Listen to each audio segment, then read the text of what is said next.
गया है। दरअसल बसों की लिस्ट में कई ऑटो, कार और बाइक के नंबर शामिल हैं। प्रियंका गांधी की भेजी गई लिस्ट में कई एम्बुलेंस के भी नंबर शामिल हैं।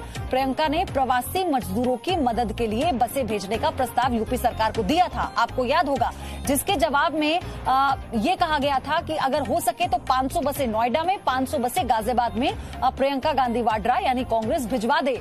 अब जब उसकी सूची दी गई है, डीएम को ये पूरी लिस्ट सौंपने की बात कही गई थी।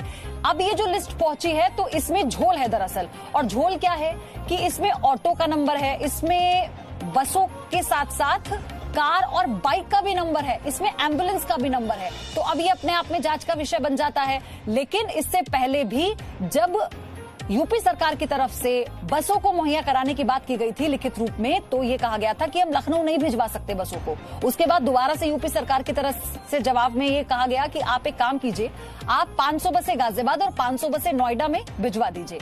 तो इसको लेकर पूरी लिस्ट डीएम से बात कर लीजिए, उन्हें सौंप दीजिए। अब जब ये लिस्ट डीएम के पास गई है तो इसमें झोल है, और झोल ये है कि इसमें जो नंबर शामिल है बसों की, जो जानकारी दी गई है, जिसको डीएम अपने हिसाब से उनको इम्प्लीमेंट करते, यानी कितनी बसें कहां लगानी है वो उस हिसाब से देखते, मजदूरों की मुश्किलों को हल करने के लिए, जैसा कि कांग्रेस सोच रही है। लेकिन उसमें जो नंबर है वो एम्बुलेंस का भी है, उसमें जो नंबर है वो ऑटो का भी है, उसमें कार का भी नंबर है, उसमें बाइक का भी नंबर है। मतलब ये जो लिस्ट है ये बसों के नंबरों की लिस्ट नहीं है पूरी तरह से। तो ये एक बड़ी अपडेट इसमें आपको बता दें। अब इसमें ये देखना होगा कि कांग्रेस पार्टी की तरफ से क्या जवाब दिया जाता है, ये गड़बड़ कहां पर हुई है, क्या पार्टी की तरफ से ये गड़बड़ हुई है या फिर प्रशासनिक या जो मैनेजमेंट था जिसने ये पूरी लिस्ट तैयार की है, तो कैसे ये झोल निकल कर आया है। तो इस झोल के साथ ही अभी मामला राजनीतिक भी होता जा रहा है। 1000 बसें लखनऊ नहीं भेजी जा सकती, ये कहा गया था। 500 बसों का प्रस्ताव भेजने का फिर यूपी सरकार की तरफ से दिया गया। चलिए अब प्रियंका गांधी वाड्रा की वो बाइट सुन लीजिए जिसमें उन्होंने ये मांग की थी।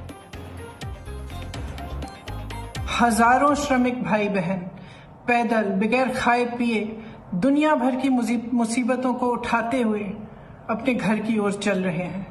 हमें उनको मदद करने की अनुमति दीजिए ताकि हम उनको सही सलामत अपने घर पहुंचा पाए।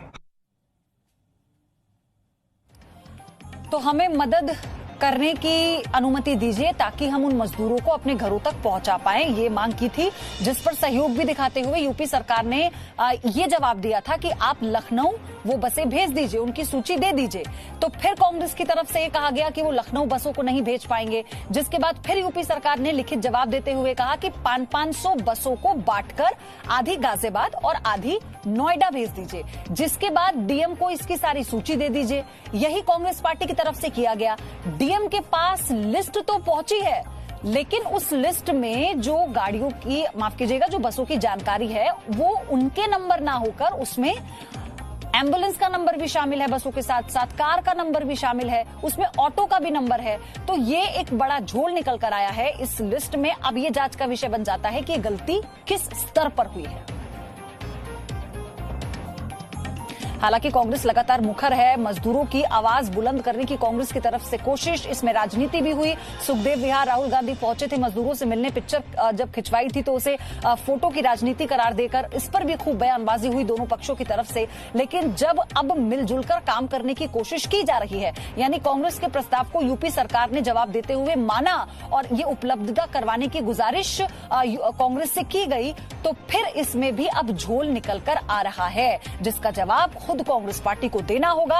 और ये जांच का विषय है कि आखिर ये गड़बड़ झाला, ये चूक हुई कहां पर है, कौन से स्तर पर ये चूक हुई है। ये मैनेजमेंट लेवल है, जिस तरह से जो ऑटो के नंबर इसमें शामिल है, एम्बुलेंस के नंबर इसमें शामिल है। हालांकि वक्त रहते इन सारी चीजों का खुलासा भी हो गया, क्योंकि डीएम के पास जब लिस्ट पहुंची और उन्हें उनकी चेकिंग हो रही थी कि कौन कौन सी बसें हैं, कितनी बसों को कहां पर लगाया जा सकता है, उस दौरान ये पूरा गड़बड़ झाला, यानी ये पूरा झोल सामने आया है।